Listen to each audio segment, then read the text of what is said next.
नमस्कार दोस्तों, कैसे हैं आप? स्वागत है आपका एक और नई कहानी में। तो कहानी के विषय में बताना चाहता हूँ। हमें दुख और मुसीबतों के समय अपने हौसले नहीं खोना चाहिए और अपने भगवान, प्रकृति या भाग्य पर भरोसा रख संयम के साथ निरंतर कर्म करने चाहिए। ऐसा ही कुछ इस कहानी में भी बताया गया है।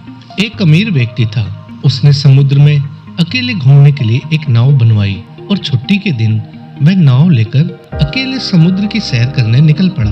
वह समुद्र में थोड़ा आगे पहुंचा ही था कि अचानक एक जोरदार तूफान आ गया।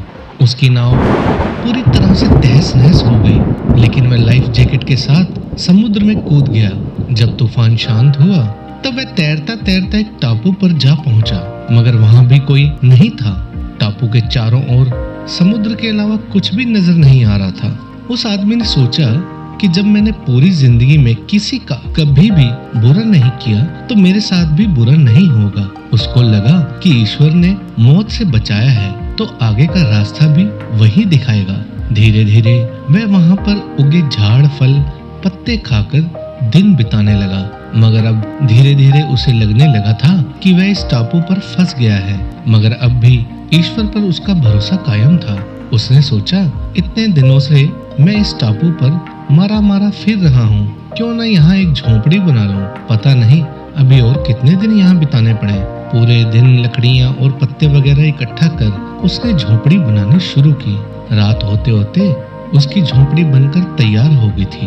अभी वह झोपड़ी के बाहर खड़ा होकर उसे देखते हुए सोच रहा था कि आज से झोपड़ी में सोने को मिलेगा, मगर अचानक से मौसम बदला और बिजली जोर जोर से कड़कने लगी और एक बिजली उसकी झोपड़ी पर गिर गई।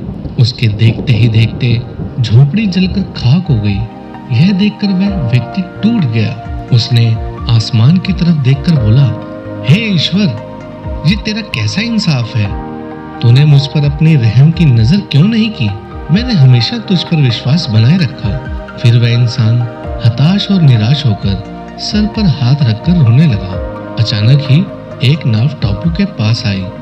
नाव से उतरकर दो आदमी बाहर आए और बोले कि हम तुम्हें बचाने आए हैं। दूर से इस वीरान टापू में जलता हुआ झोंपड़ा देखा तो लगा कि कोई उस टापू पर मुसीबत में है। अगर तुम अपनी झोंपड़ी नहीं जलाते तो हमें पता ही नहीं चलता कि टापू पर कोई है। उस आदमी की आंखों से आंसू गिरने लगे। उसने ईश्वर से माफी मांगी और बोला कि हे ईश्वर, मुझे क्या पता था कि तूने मुझे बचाने के लिए मेरी झोंपड़ी जलाई थी। यकीनन तू अपने बंदों का हमेशा ख्याल रखता है। तूने मेरे सब्र का इम्तिहान लिया, लेकिन मैं उसमें असफल हो गया। मुझे माफ कर दो।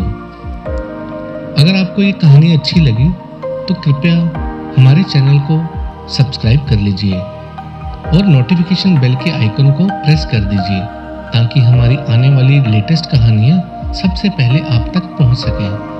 और अपने फ्रेंड्स के साथ भी ये कहानी शेयर जरूर कीजिए। धन्यवाद।